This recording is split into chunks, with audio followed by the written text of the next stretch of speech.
Kanjani usi-check-a kanjani i-status se-order lakho?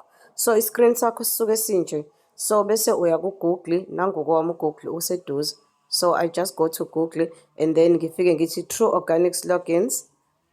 Ngiye kulo u-True Organics Logins, lo ngathi u-blue ngithinte lapho.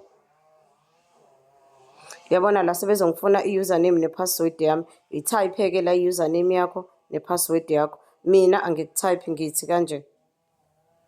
Kuvele yabo? Because ngapressa le button elithi remember me lelo yabo. So bese sengiloginile-ke yabo, sengingenile. So uzoya kule migqa ewu-3 le i-dashboard yakho. Nangu i-shop, uzothinta i-shop, right? Nangu i-shop wakho. Nangu visit store ngezansi, nangu all orders. Angithi wena ufuna ukuyo-check i-order lakho, thinta all orders. Then swipe your screen. Yabo njengoba usisa ngala kuyavela i-order lami nje engilifakile ekugcineni lisathi pending, siyabo. So you can go as far as uyoview ama-details, uthinte lela lihlo livuleke, ubone ukuthi wawu-order ini, mose ukhohliwe noma wawuchuzile uJoburg noma uCape Town uzoviewa la kule lihlo.